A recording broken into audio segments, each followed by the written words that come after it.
Hey, this is BNS Spot Movies. This is Sam. Thanks for listening. And unlike normal, I have a guest this week, so I'd like to introduce you. So say hello. Hi, my name is Celeste, Cabra, and I'm very honored to be here. Thank you so much for inviting me. Yeah, you're the first guest. I usually just roll through these myself. So I get bored sometimes when it's just me talking about movies. I mean, who needs another 50-something white dude talking about horror movies? I think there's enough, right? So Yeah, hopefully we can change it up a little bit. yeah. When you told me I was going to be the first guest, I was kind of taken aback by that, but I'm very honored for the distinction, and I really do appreciate it. Sure, of course. So we were talking about what movie to do. It seemed like I said, well, what's something you like or maybe something you'd like to defend? And Trog was the answer. So I'm very excited about that. You didn't have to sell me on Trog.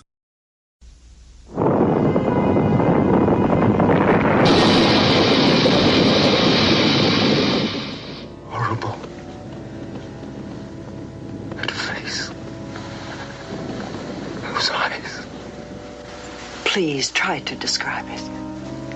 Like nothing I've ever seen before. You're the only one who saw it and survived. Whatever it is, it must exist. It's still there, trapped. I must go into that cave before the police. There's another cave behind there.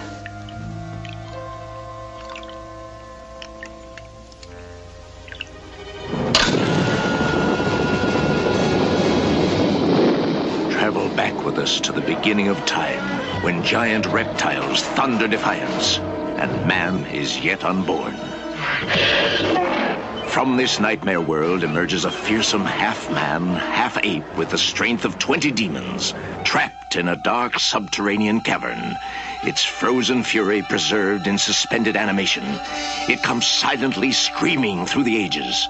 This terrifying half-human monster awakens at last. Awakens now to vent its murderous wrath on you.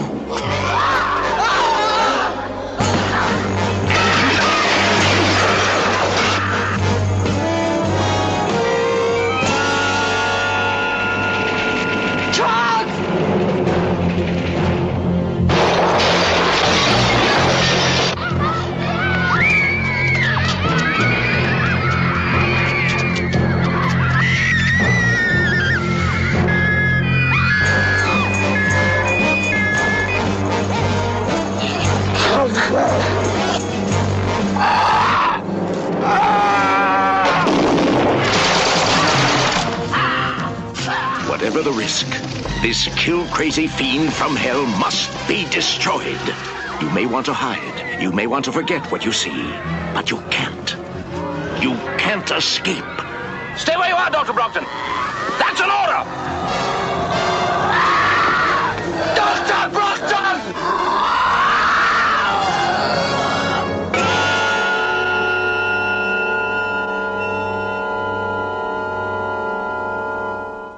Why did you pick Trog? That's probably the best question. You know, I just tried to think of films that I think are really undervalued and underseen and underappreciated. And I saw Trog, gosh, 2020, 2021, something like that. It was in a bundle of films on the Criterion channel back when I was really obsessed with Criterion and I was watching everything on there. I think it was maybe in a bundle of 70s horror or something like that. And I kind of,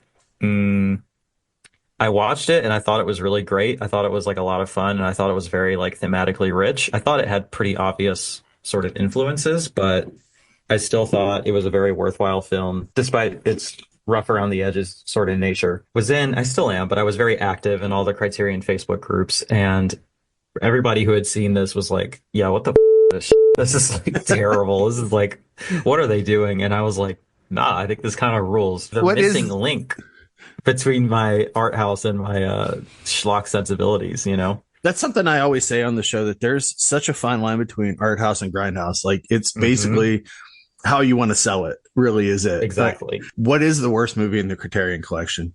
Which is, I'm sure some people might have said Trog when it was on the channel. I would say Chasing Amy is probably it. And I'm not saying it's a bad movie, but by comparison to everything else that's on there, it's like, oh, yeah, it's kind of like one of my least favorites in the collection for sure. I don't know if I would say it's a bad movie, but I don't think it's a good one. A lot of that early stuff is it was a different brand back in the day. It was like definitely a boutique label, but it was not necessarily presenting itself as like a canon. And I think they've resisted that until recently. And it was just in the age when like you're just going to get a bare bones DVD and that's it. And this was the only company where they were putting in the extra mile. And I think maybe filmmakers and studios were like, hey, let's do that. And they were more like, they didn't have a brand quite identified yet. So if Michael Bay is like, hey, I want 2 of my movies to be released by you guys, they're like, sure, yeah. If they're not a canon, do you build your own canon with the the Criterion films that you buy? And if so, mine is insane. Like it's all just like any Russ Meyer stuff that came out, any John Waters stuff that came out, and The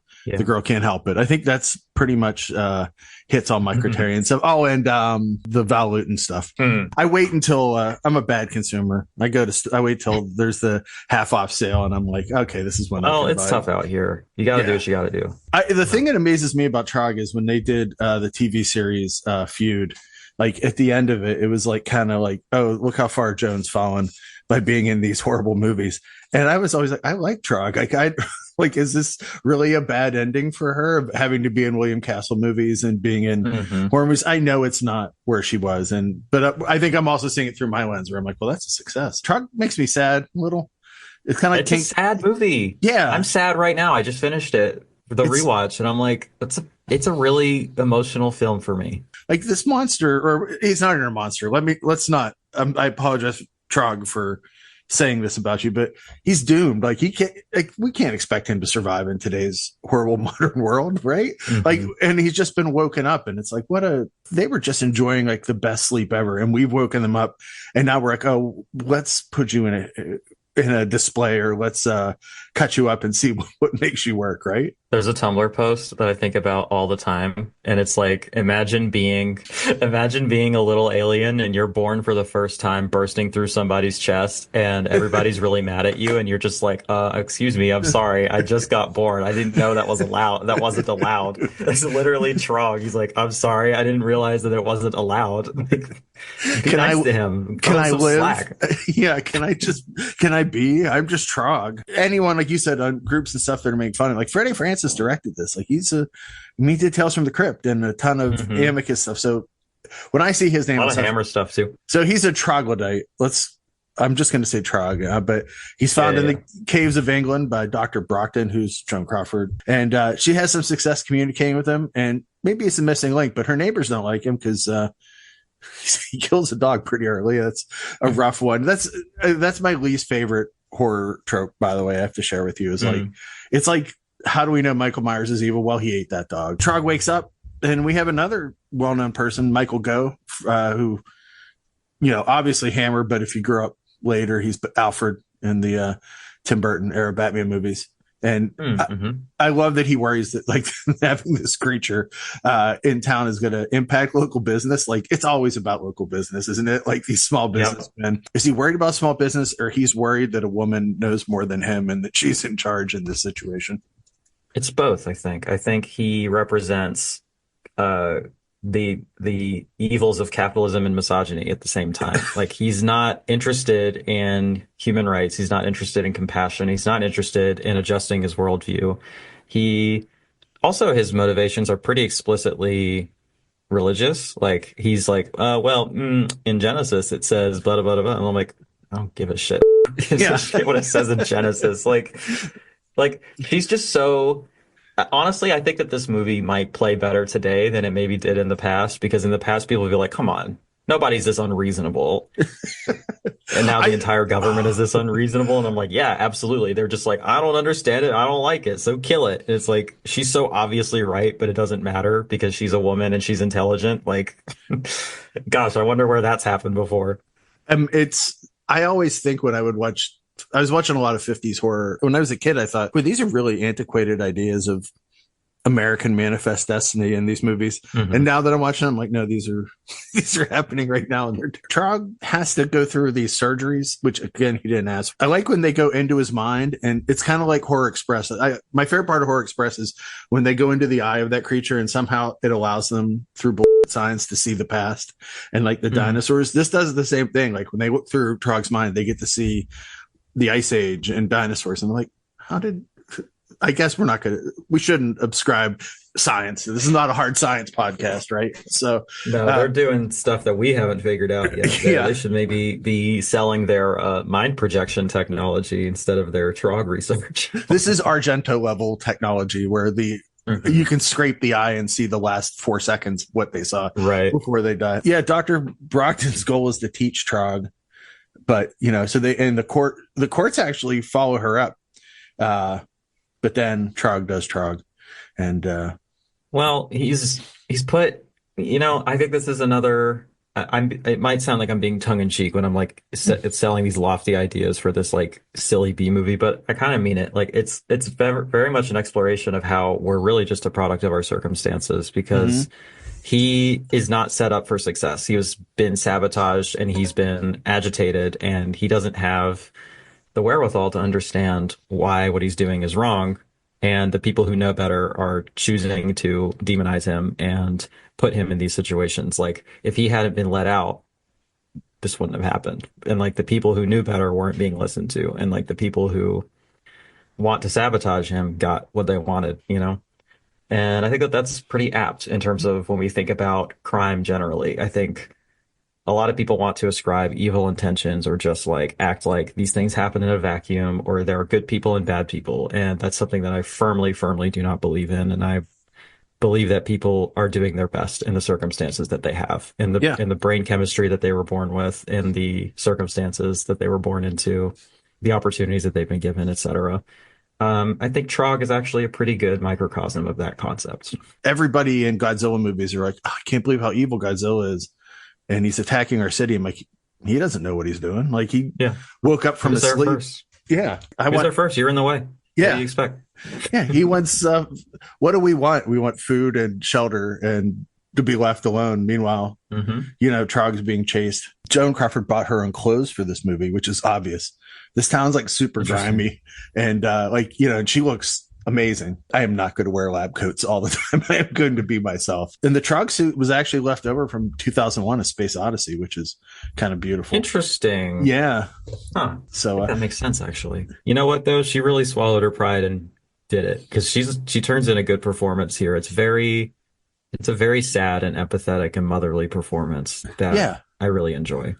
I think that's something interesting too, is like, is that another way to look at this movie? She's this queer woman that never had, time for family, and she finds it with interest. I love doing this with movies, though, especially ones that totally don't ask for it, where it's like, how can I A24 this movie? I honestly think that's the main thing. I kind of like how there's kind of a disparity between the way it looks and the script, I guess, and like the feelings that I get from it. Because like, when you first start this and you first see the Trog suit, you're like, bro, come on. Like, there's like, I actually think the mask is pretty good, but there's no like continuity. Like, there's no like gradual separation or, transition from the head to the body. And it's just so obviously a dude wearing a mask. And like, that's pretty silly feeling. And it's kind of hard to get over that. But I think once you start delving into, I don't know, I think it's like really progressive. And I think that it is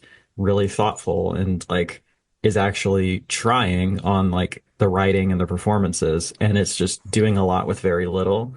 And I also like how hard it goes for a second. Like, when I first watched this and logged it, my review said that this was a mix of Frankenstein, King Kong, and the Texas Chainsaw Massacre, which I think sounds like a dope movie, and it is. Yeah. So I don't know why people don't like it, but I mean, maybe those influences are a little bit too obvious, and that's why it doesn't work for some people. But I don't know. I think that it's good to have narratives that speak out against dehumanizing creatures and beings that are different, or perhaps maladjusted, or less advanced, or whatever you want to say. Like, it's a very sort of anti-eugenics sort of narrative, the Frankenstein one and the Trog one. It's also a little bit, I get like, it gets like kind of vegan points from me too, because he's like half animal, half human, and like there's a bit of what's visual irony, perhaps, when the guy at the butcher is like chopping up the meat and then he gets put on the meat hook himself. And it's like sort of a comment of how we treat non-human animals as well, because he's kind of living in both worlds, and he kind of gets treated like an animal and sort of gets to show a little bit of revenge there. I don't know. What are some other things you like about it? Like when you can get past that and then actually enjoy the story, and you're like, that's my favorite time in a movie when, like, because a lot of times my mind's going of like, oh, how did they get this shot?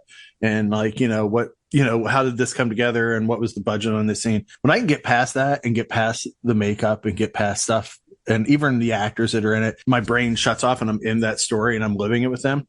That's like one of the best times. So like that happens to me. If it's shot on film and it's made before 1981, chances are I'm going to like it a lot more than anything that's made today, even just because it's shot on film and just it looks nice. And it's like, I hate whenever people say, God, this is the worst movie I've ever seen. And I'm like, would you like to go down a walk with me down the worst movie? This is definitely not the worst movie ever made. I can, I can make an argument that even things and movies like that aren't the worst movie ever made. Like if it's boring, then it's a bad movie. Anything you would watch with this if you were going to double feature it? Good question. The obvious answer to me is either Frankenstein or King Kong, and you could kind of see the thematic parallels there. Maybe 2001: A Space Odyssey. That could be fun. High and lowbrow sort of featuring the same elements, What are some movies, as we close out, what are some movies you'd recommend the audience watch that you've seen lately? Because I know you're constantly posting stuff, and I won't ask anything about superhero movies because I know that's turned into a thing. It's been contentious lately. I will recommend one.